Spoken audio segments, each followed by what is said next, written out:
अपनी भारतीय धर्म में संध्या वंदन के दो समय नियुक्त हैं, एक प्रातःकाल, एक सायंकाल। जो रात्रि और दिन दोनों मिलते हैं तब उसको संध्या काल कहते हैं। ये काल सवेरे भी होता है, सायंकाल को भी तो होता है। इसलिए संध्या वंदन जब सूर्य उदय होता हो तब और जब सूर्य अस्त होता हो तब करना चाहिए। ये संध्या आध्यात्मिक जीवन में एक और तरीके से भी हम कर सकते हैं। सोने को रात मान लें और जागने को दिन मान लें, तब फिर प्रातःकाल का, सायंकाल की संध्या वंदन का आध्यात्मिक समय वो बनेगा जब आदमी सो कर के उठेगा अथवा सोएगा।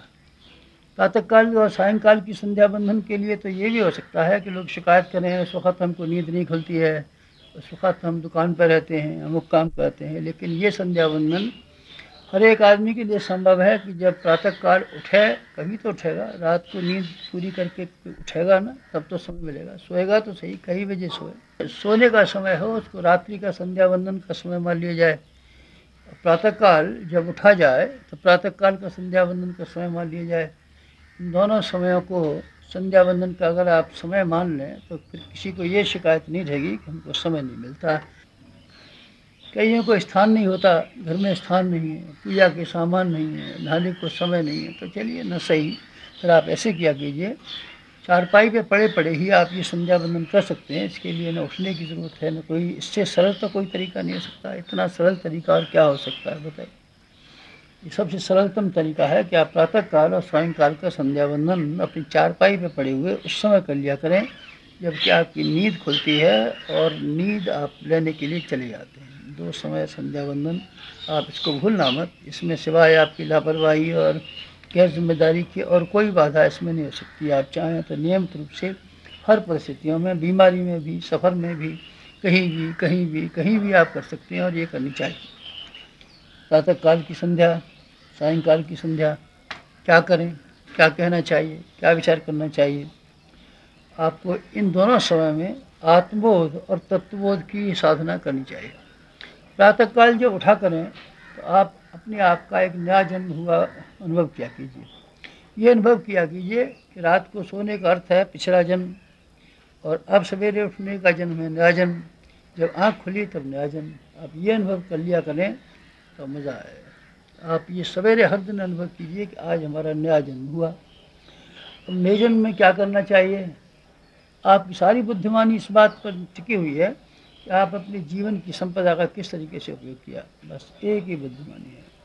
कि ये मानना सही नहीं है कि ये जन्म भजन करने के लिए मिला हुआ है। भजन करने के लिए नहीं मिला हुआ है, कर्तव्य करने के लिए मिला हुआ है। और इसलिए मिला हुआ है कि आप इस जन्म की संपदा को ठीक तरीके से इस्तेमाल करें। यह आपकी परीक्षा है। परीक्षा में जो पास हो जाते हैं फिर क्लास चढ़ा दिए जाते हैं, फिर और चढ़ जाते हैं और पास करा दिए जाते हैं। अगर आप ये पहली परीक्षा जो भगवान ने आपको मनुष्य का जीवन दे करके ली है, उसमें एक ही आपका फ़र्ज़ हो जाता है कि आपको इसको अच्छे से अच्छा उपयोग करके दिखाएं। बस भगवान ने यही अपेक्षा किया आपने और ये आपसे, और ये उसकी उम्मीद है और ये वो चाहता है। न आपकी पूजा चाहता है, न उपवास चाहता है, न भजन चाहता है, न आपके लिए उपहार चाहता है, न मिठाई चाहता है, न कपड़े चाहता है, न कीर्तन चाहता है, न कथा चाहता है।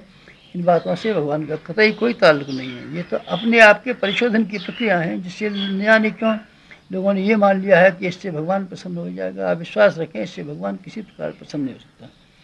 इससे आपका जीवन के संशोधन करने में, अपने कषाय कलमश को निवारण करने में तो सहायता मिल सकती है, इसमें संदेह नहीं। पर जहाँ तक भगवान की प्रसन्नता का ताल्लुक है, वहाँ सिर्फ एक बात है कि आपको जो बहुमूल्य मनुष्य का जीवन दिया गया था, उस जीवन का आपने किस तरीके से और कहाँ उपयोग किया, बस एक प्रश्न है, दूसरा कुछ प्रश्न नहीं है। जब आपको ये दिया गया है तो भगवान ने अपनी सबसे बहुमूल्य संपत्ति आपके हाथ में सुपुर्द कर दी। इससे बड़ी संपत्ति भगवान के खजाने में कोई नहीं है, आप विश्वास रखें। मनुष्य के जीवन से बढ़ के और क्या हो सकता है। आप दूसरे प्राणियों पर नज़र डालिए ना, सब बेचारे किस तरीके से, कोई नंगा फिर रहा है, किसी को खाने का ठिकाना नहीं है, कोई कहीं न बोल सकता है न लिख सकता है। आपको सारी सुविधाओं से भरा हुआ जीवन आपने सिर्फ इसलिए दिया है कि आप इसका अच्छे से अच्छा उपयोग करके दिखाएं। क्या अच्छा उपयोग बन सकता है। दो ही अच्छे उपयोग हैं। एक तो आप स्वयं में अपने आप को ऐसा बनाएं जिसको कि आदर्श कहा जा सकता हो। दूसरों के सामने आपका उदाहरण इस तरीके से पेश होना चाहिए जिसको देख करके दूसरे आदमियों को प्रकाश मिले, रोशनी मिले, आपके पीछे चलने का मौका मिले और आपकी अंतरात्मा कशार कल्मश से परिशोधन करती हुई और साफ और स्वच्छ बनती चली जाए, ये आपका स्वार्थ है।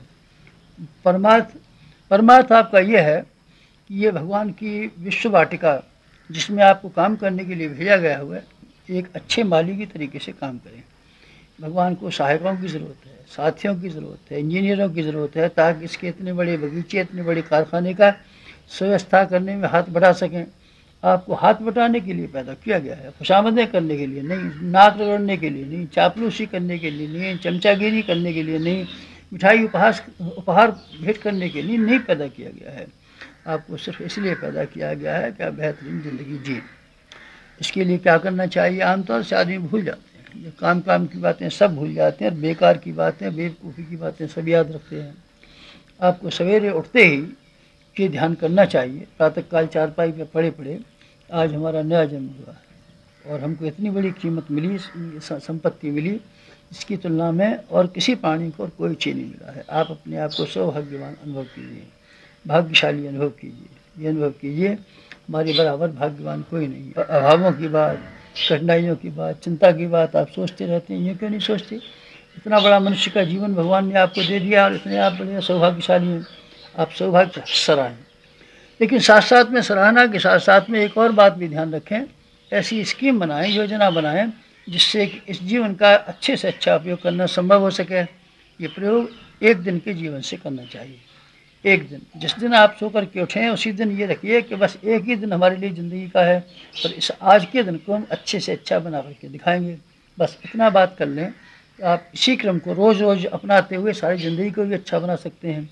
एक एक दिन को हिसाब से जोड़ देने का मतलब होता है सारे समय को, सारी ज़िंदगी को ठीक तरह से और सुव्यवस्थित बना देना। प्रातः काल उठा कीजिए, ये ध्यान किया कीजिए, नया जन्म, हर दिन नया जन्म।